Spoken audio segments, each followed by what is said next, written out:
Well, good evening, YouTubers. Today, or tonight, I should say, we've been replacing my son's head bearings. He got a notification on his MOT, and Richard stripped the bike, and we've replaced the headset bearings. Unfortunately, we forgot to video it, but it was the bottom bearing, the one down there, had obviously got a bit of water ingress in, and it was that one that had failed. So basically, you're going to do the reverse of what you're going to see now, putting the front of the bike back together. So we taking it off, and then basically take the bearings out, knock the races out of the frame here. Shouldn't have said that. Knock the races out and put new ones in, but unfortunately we didn't show that. So what you're going to see instead is Richard putting the front of the bike back together. So I think at the moment he's going to put his forks in. Yeah. So top tip here, putting your forks back in. If you spray your anodized fork surface with WD-40, GT40, he nearly kicked the stand in and the bike nearly fell over. And then clean the inside of the triple clamp or the yokes, whatever you want to call them. Spray WD-40 in there, that'll help them slide through and hopefully will protect them, the surface. So I think you need to align the top with the bottom. Yeah. Because the top moves, the bottom is under pressure from there. So he's gonna. Is that the right side fork? I think so. Teasing him now. I'm teasing him now. Don't hit it on the floor. So, oh, look at that. He's just pushing it through the top one. So what you want to do is with your, is it a 10 mil or a 12 mil? It is a 10 mil. Just nip it up slightly because you're going to copper slip them afterwards and set the height. You could set the height now. I think we decided it was 3 rings, guys. So if you do this at home, make a note of how many rings you got showing so you remember to put it back. I'll tell you what, that's a big overkill ratchet you got on there. It sure is. Was it half inch on a 10 mil? Okay. So you can see the brake calipers were suspended by a banjo thingy, elasticated thingy, and yeah, so just nipping them up just to hold them in place. Yeah, don't go too mad. So that's the left one roughly in place now, and also I would turn it round so you've got the nicest bit showing, but you nipped it up now. You know what I mean. So if you've got a rough bit of anodized, you could turn it so it's not seen. But yeah, you could do that in a sec before you put the wheel in. So okay, right hand fork now going in, lubed up. Do like a nice lubed fork lead, don't we? So, and obviously, if you're going to lift the front of the bike, one of these stands is brilliant. It goes underneath the bottom clamp. But unfortunately then when you've got to take the clamp out to do the bearing, we use the axle stand gently to take the weight on the exhaust. So it's going in. As we can see there. And Richard's going to set his height. What did we say it was 3 rings? Yeah, for me anyway. 3 rings, yeah. So Richard didn't remember what they were set at. I'm pretty sure we put them at 3. Or did we put it at 4, you know? No, I think it was 3. We'll have to look at an old picture. And hopefully he's nipping it up.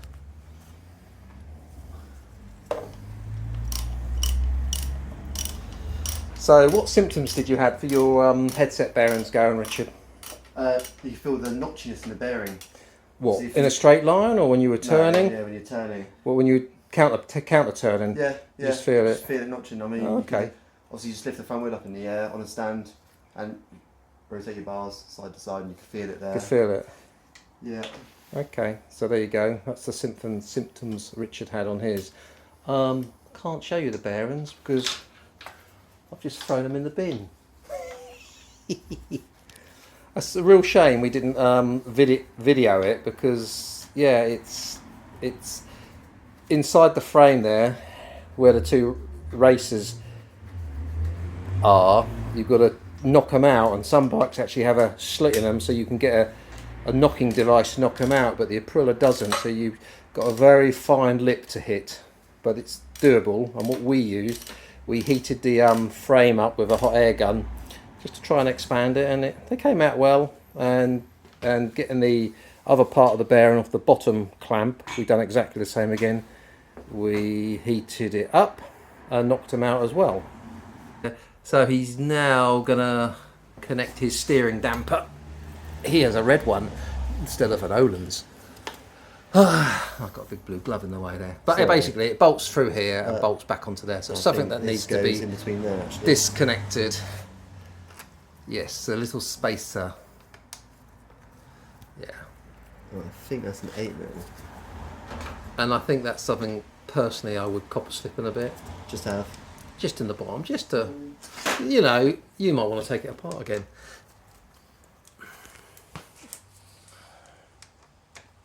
So I just thought I'd show you this. This is the bottom part of the bearing that was on the bottom of the steerer tube, and you can see, yeah, you can see the rust there.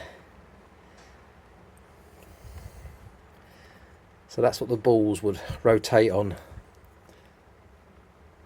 And you can see it's rusty. So, and this one is a decent quality Japanese NTN bearing. That's what we've fitted.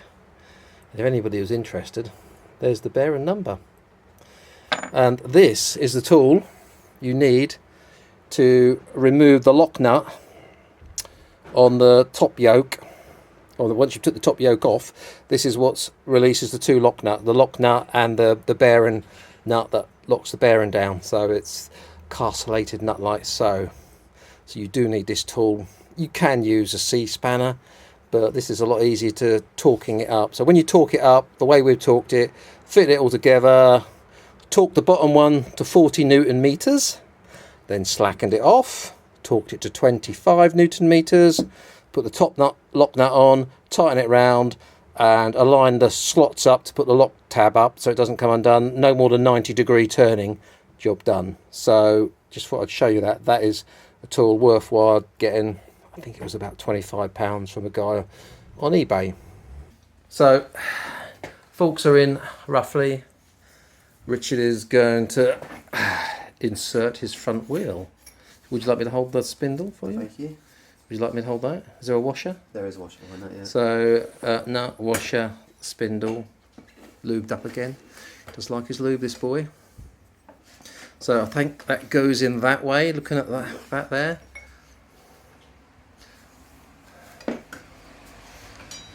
So don't try and take your wheel off with your calipers in place, because you'll damage your wheels and your calipers. Would you like your nut? Yes, please. There you go, there's your nut.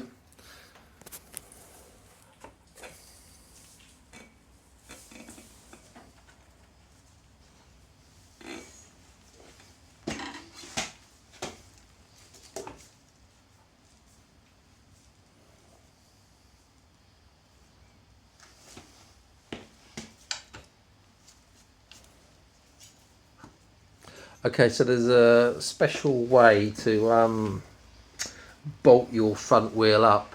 There's kind of like a fixed leg and a floating leg. This leg here, the one that doesn't have the nut on it, is called the floating leg. So basically what we do, we knock it all the way, you can knock it all the way through with a mallet this side to make sure it's gone all the way through, Richard.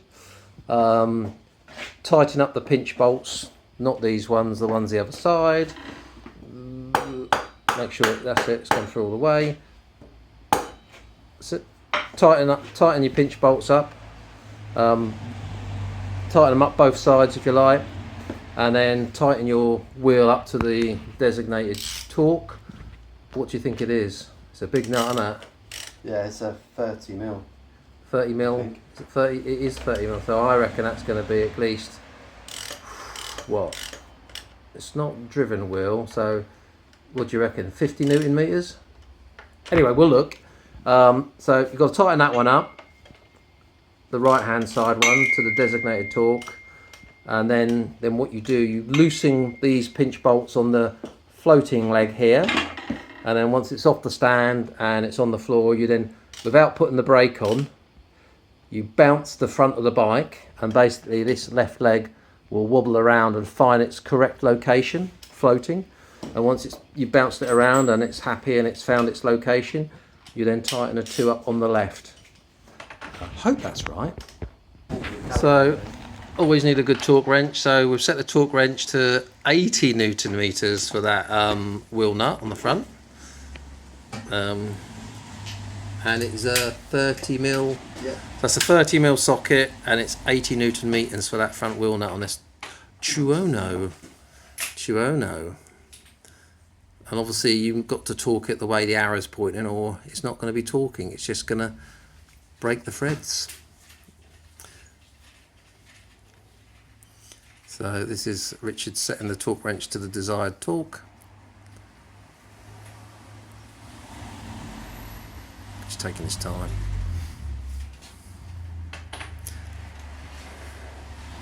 So we should hear a nice click when he's got there, or a slip. You do like ringing wheel nuts, if I remember right.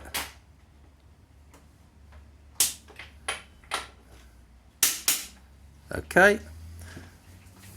So he's torqued the wheel nut up, so that's fine. So what he needs to do now is loosen these pinch bolts this side, and then he can then bounce the bike once he takes it off the stand, and then nip that one up. That's it. That's fine. And then you need to drop it off that stand. You don't need me for that, do you? Nah. Okay. But hold that bit there so it doesn't flop down and damage your bike. If you guys can see this, there you go. There you go. Oh, look at that. So that out. So it's now sitting on the wheel. So. Little bounce. Mhm.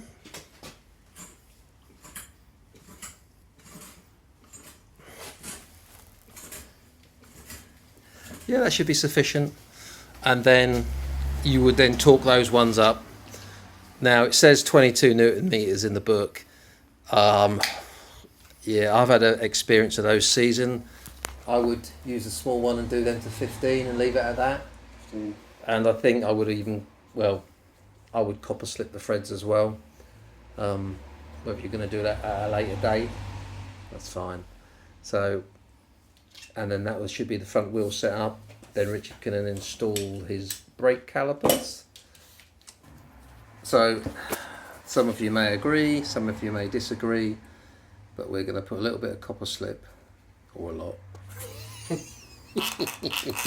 on the pinch bolts, because we don't like them sticking, and we feel quite uncomfortable when they don't want to undo, and because they're low down and they get all the moisture, and obviously we clean our bikes, and the moisture gets trapped in the spindle and drips down, and can cause all sorts of headaches. So we are copper slipping ours, and we will mostly copper slip the ones there and the one there as well, so it's much easier next time. So Richard has copper slipped his pinch bolts for his front axle, and he's now torquing the right hand side, which we can't see, but we will see the left hand side in a minute. And what have you set it to, Richard? 15. 15. So the book says 22. We're going 15 because we don't want to break anything. I'm waiting for a click on that one. So what is happening next then, Rich? Torque all these up. So you're gonna Opposite them as well. So you're gonna slacken them off and then torque them up. Yeah. Okay. I think before you torque them up, I think it'd be good practice to torque the top Main one. the top yoke up. Yeah. So go from the top yoke to the top clamp, then the lower clamp, and you're going all the way down, torquing them up nice and even. Sounds good. So you've copper slipped the top one already. So you need to find out the Newton meters for the top one, and then we'll be back. Okay, so Richard now has the small torque wrench set at 25 Newton meters. It's going to start. Hang on a minute. Have you done that top one yet? No. Done that? No. You'll do that first. Do that first. Okay. Then these. Work your way down. So, sorry. You just had to do these ones. I know, I thought you'd done the top one. But so you're going to need to do the top one, and that's 100 Newton meters. So you're going to need the big boy for that. So Richard's now going to tighten up to 100 Newton meters. The top drilled. So allegedly the drilled one is more torque than the non-drilled one, which came on the later bike. And we are nearly there, I hope.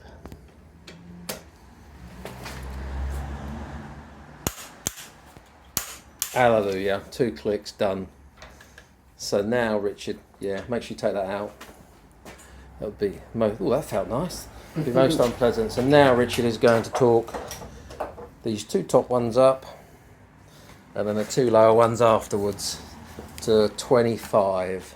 He has already copper slipped them now.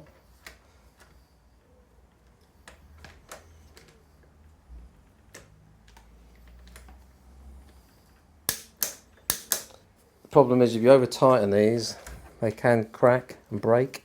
So yeah, be cautious. And now he's going to work down the legs. Do you want me to turn that? Yes, please. Like that? Does that make it a bit Thank you. easier? And or not?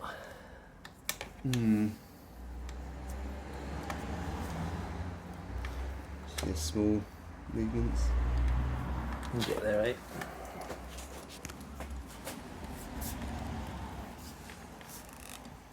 Everything's in the way, is it? Yeah. Air. So, you've just missed Richard put his calipers on. So he slipped the calipers on. Sorry about that bike going by, noisy 125. Put the calipers on, and we did put a little bit of copper slip on them bolts, I'm sorry to say, people. And we did torque them up to, was it 50 Newton meters? 50. 50 Newton meters, the calipers. So they're done. So Richard is now putting his little front exhaust protector type thing, and then he's going to put the belly pan on and the mud guard, and then maybe he'll want a hand to put the nose cone on, because you've got to connect the electrics and hold it and screw them in all at the same time. I put the tank on for him. So job is virtually done. So we're going to leave it there, guys, and that's putting the front end back on the Tuono. Sorry I didn't film the removal of the old steerer bearings. We should have thought of it. But yeah, it went okay actually for us. We used heat to remove them and drifted them out and drifted the new ones in. So hopefully all is good. Thank you very much. Good night, Richard. All right. Good night.